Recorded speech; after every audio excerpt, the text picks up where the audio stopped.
Have you ever felt like someone else was getting favorable treatment at work? Unless that person is you, the answer is probably yes. And quite frankly, it feels horrible to watch it happen as someone else's career rises while yours stagnates, all because you aren't in the limelight. Workplace favoritism happens in every workplace and can completely throw off team dynamics and destroy company culture. But it's also something that can be changed, both by employees who are feeling disadvantaged and by HR leaders who need to shift culture in a more positive and equitable direction. Hi, Mentoring Champions. I'm Sam. Welcome to MentorcliQ's Mentoring Masterminds, where we break down big people leadership challenges into practical mentoring strategies you can actually use. In this video, we're talking about a controversial topic, favoritism at work. We're going to help you learn how to spot common signs of favoritism in the workplace and how a dedicated focus on DEI, mentoring, and employee development can reduce the destructive impact of workplace bias. At MentorcliQ, we love to see employee engagement and development programs succeed. Showing a little love by hitting the like and subscribe buttons helps us know what's working and gives us the feedback we need to ensure you get even more content like this.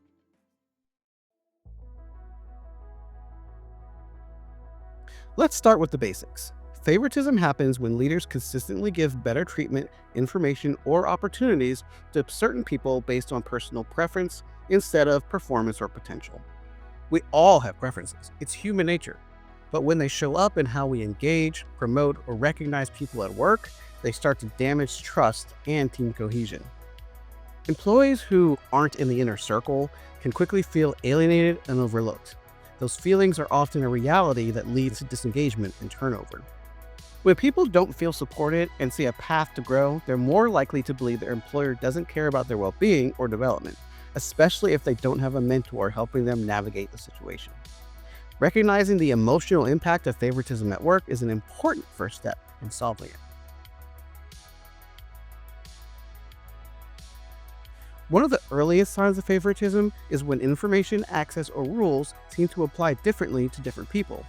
You might see siloed information where key insights or opportunities are shared only with a favored employee or team instead of being communicated broadly. You might also notice double standards in how policies are enforced. For example, a last-minute time-off request gets approved for one person but denied for another in a nearly identical situation. When employees see that some people get a yes and others repeatedly get a no without a clear role-related reason, they start to assume relationships matter more than results. In your mentoring conversations, encourage people to notice these patterns and document specific examples rather than relying on vague feelings so they can speak up with clarity and confidence.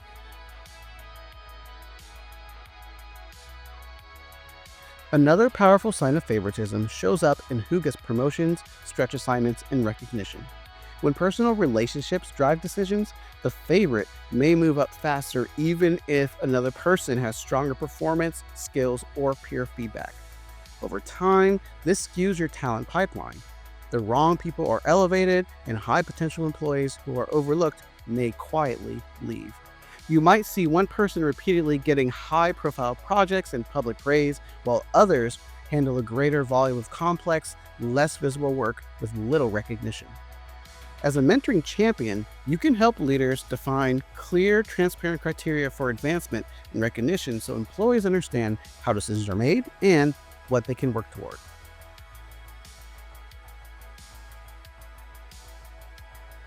Favoritism doesn't only show up in big moments. It often shows up in day-to-day interactions like listening, check-ins, and workload.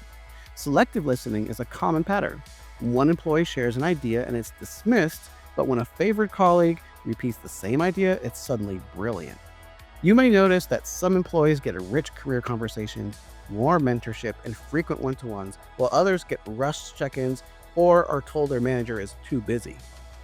Workloads can become two-tiered as well. Favorites get choice projects, while others inherit work that's less interesting, more tedious, and more stressful. In your mentoring programs, encourage mentees to share these micro moments. When you see clear patterns, that's your cue to address coaching, training, and structure with leaders.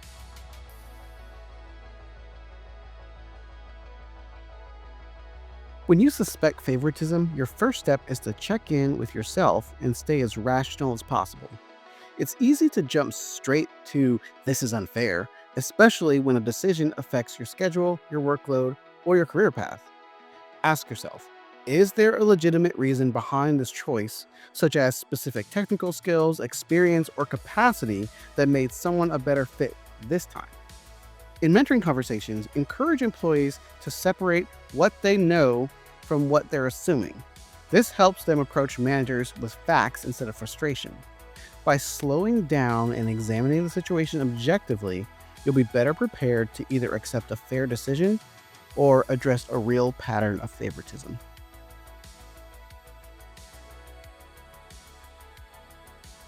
Once you've gathered your thoughts, it's time to talk to someone who isn't directly involved, ideally a trusted mentor or experienced colleague. Friends and family can need great emotional support, but they're usually on your side, which can unintentionally reinforce your bias. A mentor, on the other hand, can help you process what happened, challenge your assumptions, and identify whether the pattern you're seeing is likely favoritism or something else. Present the situation as neutrally as you can. Describe specific behaviors, decisions, and outcomes without loaded language. Together, you and your mentor can design an action plan, whether that's building new skills, requesting clearer expectations, or preparing to talk to your manager about what you're experiencing.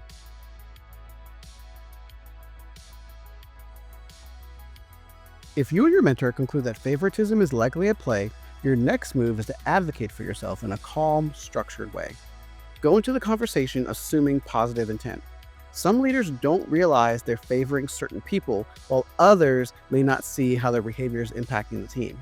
Share specific examples of decisions or patterns that concern you, focusing on facts and business impact rather than personal attacks. For example, you might say, "I've noticed that high-profile projects have gone to the same person 3 times in a row, and I'd like to understand how I can be considered for similar opportunities." Mentoring can be a powerful practice ground here.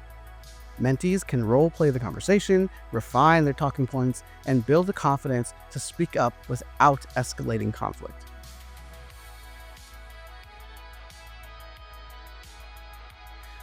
Sometimes you may realize that you're the person receiving preferential treatment, and that can feel both flattering and uncomfortable.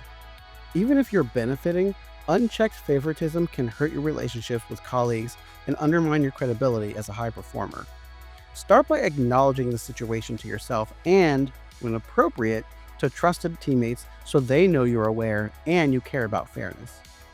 When you receive praise, bonuses, or opportunities that feel more tied to preference than performance, redirect some of that recognition by highlighting your teammates' contributions and inviting their voices into the room. In mentoring relationships, encourage favorites to become advocates and sponsors. They can use their access to open doors for others, not just for themselves.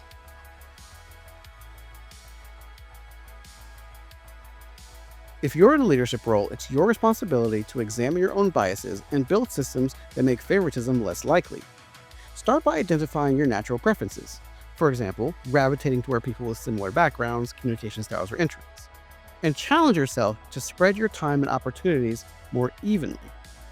Put structures in place that create more equity, such as rotating high visibility assignments, offering mentoring opportunities broadly, and setting clear criteria for recognition and promotion. Formalizing performance reviews and adding 360-degree feedback can also reduce the risk of one manager's preferences overshadowing objective performance data. When leaders pair these systems with a strong mentoring culture, employees get more consistent coaching, visibility, and support, regardless of who they play golf with or chat with after work.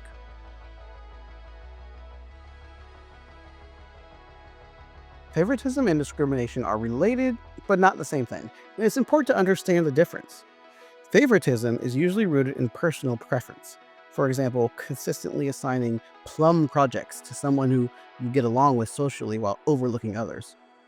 Discrimination, on the other hand, involves negative treatment based on protected characteristics, such as race, gender, disability, age, religion, or sexual orientation, and it has serious legal implications. If you suspect what you're experiencing is discrimination rather than simple favoritism, it's time to involve HR or seek legal guidance, not just a mentoring conversation. At the same time, mentoring and DEI-focused development can be a powerful part of the solution, helping leaders surface biases, build empathy, and create more equitable systems so people feel seen, supported, and able to grow. Have you ever wondered if what you're seeing at work is just personality differences or true favoritism? Tell us in the comments. What's one change you'd like to see in how opportunities, recognition, or mentoring are shared in your organization? Addressing favoritism can feel uncomfortable at first, but once you start building fair systems and expanding access to mentoring, you'll see trust, engagement, and performance grow. If you'd like to go deeper on this topic, check out the resources linked in the description, including articles on bias, DEI, and building stronger mentoring programs. For more tools, success stories, and best practices, visit us at MentorcliQ.com. And if this video sparked ideas for improving fairness and development where you work, don't forget to like this video and subscribe so you never miss our helpful tips and strategies.